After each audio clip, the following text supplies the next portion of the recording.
Hi idli కొట్టు casting of Dhanush, Raj Kiran గారు. అదే మన ముని సినిమాలో ఉంటారు చూడండి, ఆయన పందెంకోడి సినిమాలో విశాల్ వాళ్ళ ఫాదర్ రోల్ వేశారు. ఆయన రాజ్ కిరణ్ గారు మంచి స్టార్ అతడు. అండ్ అరుణ్ విజయ్ అని చెప్పేసి విలన్ క్యారెక్టర్లో కొన్ని సినిమాలు హీరో కూడా చేశారు. ఆయన కూడా మంచి యాక్టరు. అండ్ మన ధనుష్ గారే ఈ సినిమాకి డైరెక్టర్ అండి. మ్యూజిక్ వచ్చేసి జీవి ప్రకాష్ గారు, నిత్యమినం గారు కూడా ఉన్నారు ఈ సినిమాలో. ఇడ్లీ కొట్టు ట్రైలర్ వచ్చింటుంది, మీరు చూసే ఉంటారు. చూసింటే మీకు అనిపించిందో కింద కామెంట్ చేయండి. నాకైతే ధనుష్ అనే ఒక director, writer, singer, actor, producer and good human being అండి. ఎందుకు అనిపిస్తుందంటే ఆయన ఎంచుకునే సబ్జెక్ట్స్ కానీ ఆయన తీసుకునే స్క్రిప్ట్స్ కానీ ఎలా ఉన్నాయంటే ఏదో ఒక చిన్న ఎప్పుడో మనం మర్చిపోయిన డెప్త్ని తీసుకొని ఆ డెప్త్ చుట్టూ ఒక కథల్ని ఆ కథలో ఎమోషన్ గుచ్చి దండ చేసి స్క్రీన్ చేసేస్తాడండి.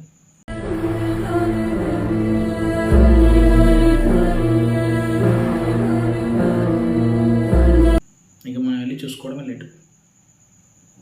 అందుకే ధనుష్ అన్న, ధనుష్ స్క్రిప్ట్స్ అన్న, ఒకవేళ ధనుష్ తీసిన సినిమా ఏదైనా ఫ్లాప్ అయినా, యావరేజ్ కూడా కాదు, ఫ్లాప్ అయినా ఎక్కడో మనం దాన్ని చూసే కోణం తప్పు ఉంటుంది అనుకునే వ్యక్తినండి నేను. ఎందుకంటే ధనుష్కి అంత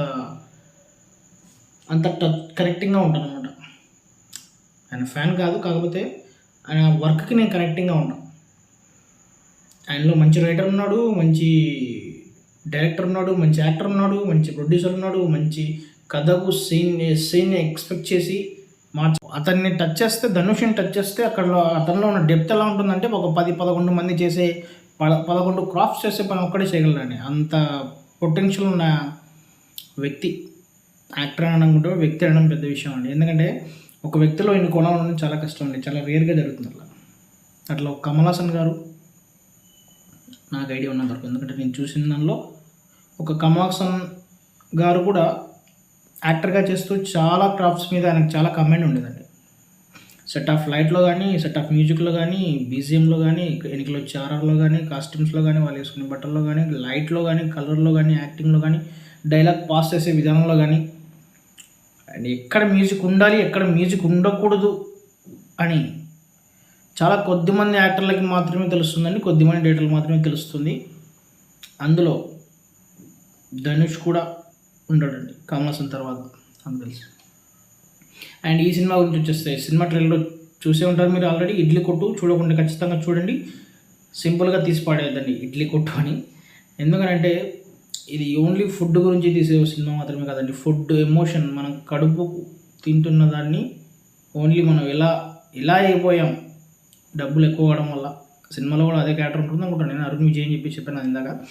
ఒకవేళ మనకు కావాల్సిన దానికంటే ఎక్కువ డబ్బు మన దగ్గర ఉంటే మనం తినే తిండి మీద కూడా మనకు ఎలాంటి ఆలోచన ఉంటుంది, పక్కన ఉండే మనుషుల మీద ఎలాంటి ధ్యాస ఉంటుంది, పక్కన మనకి ఇచ్చే బిహేవియర్ ఎలా ఉంటుంది, మనకి ఇచ్చే మర్యాద ఎలా ఉంటుంది, మనం చూసే చూపు ఎలా ఉంటుంది, వాడు చేసే పరిస్థితులు ఎలా ఉంటాయి, వానికి వచ్చే థాట్స్ ఎలా ఉంటాయి, ఎమోషన్తో తినకపోతే వచ్చే ప్రాబ్లమ్స్ ఏంటి, దీని చుట్టూ ఒక కథ అనుకొని కథను తీసుకొని ఒక మంచి మెసేజ్ని ఎమోషన్ రూపంలో మనకి తీసుకొస్తున్నాను ధనుష్ ఇడ్లీ కొట్టు ద్వారా.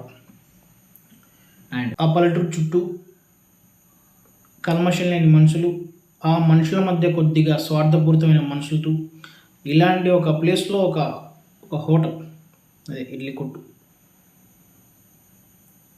దాన్ని ఓన్గా తీసుకొని అక్కడ స్టోరీ స్టార్ట్ చేసి మనిషి ఎంత ఎత్తుగా ఎదిగినా కూడా రూట్స్ని మర్చిపోకూడదు, బ్యాక్ టు రూట్స్ అనే ఒక కాన్సెప్ట్తో మనం చేసే పని డబ్బు కోసం కాదు, అది కేవలం మనం కడుపు నింపడం కోసం మాత్రమే కాదు, మన మనసును కూడా నింపాలి అనే ఒక సెంటిమెంట్స్ ఎక్కువ ఒక కాన్సెప్ట్ తీసుకొని ధనుష్ గారు ఈ సినిమా తీస్తున్నారండి.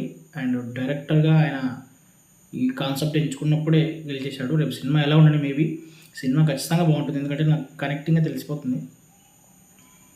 ఇలాంటి సినిమాలు చాలా రావాలండి, ఇలాంటి సినిమాలు ఖచ్చితంగా రావాలి. ఎందుకంటే చాలా ఇప్పుడున్న సొసైటీ ఎలా ఉందంటే హరిబరిగా ఈ సోషల్ మీడియాలో ఇవి వచ్చిన తర్వాత పక్కన మనిషితో కూడా మాట్లాడే కనీస టైం కానీ లేకపోతే మాట్లాడాలనే ఆలోచన కానీ మన మైండ్లో రావట్లేదండి.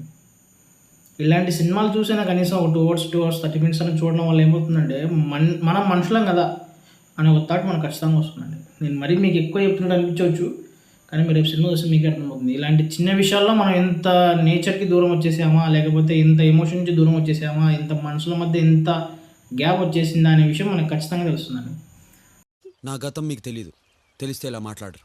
నా భవిష్యత్తు ఏంటో తెలియక నేను చేస్తున్నాను, నీ గతం ఎవరికి కావాలి? మేబీ నేను అనుకుంటున్నాను,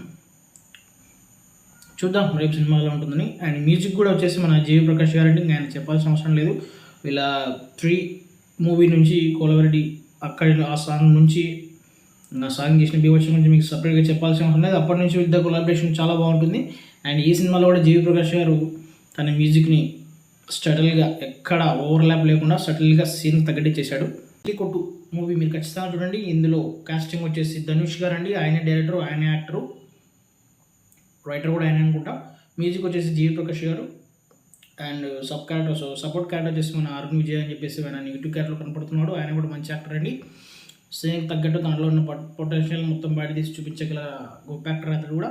అండ్ రాజ్ కిరణ్ గారు పర్సనలీ ఆయన అంటే నాకు చాలా రెస్పెక్ట్ అండి. చాలా మంచి మంచి సినిమాలు తీసాడు ఆయన. సబ్జెక్ట్ తగ్గట్టుగా ఉంటాడు. ఇలాంటి సబ్జెక్టులైనా ఫిట్ అవుతాడండి. అలాంటి ఒక యాక్టర్ని తీసుకొని ఒక మంచి కాన్సెప్ట్ తోటి మనం ముందుకు రాబోతున్నారు ధనుష్ గారు. ఖచ్చితంగా ఆయన మనం చూసి ఎంకరేజ్ చేద్దాం. అండ్ నన్ను కూడా మీరు ఎంకరేజ్ చేయండి, నన్ను మోటివేషన్ చేయండి. నన్ను మోటివేషన్ చేయడం మీ పని, మీకు వీడియోలు చేయడం నా పని.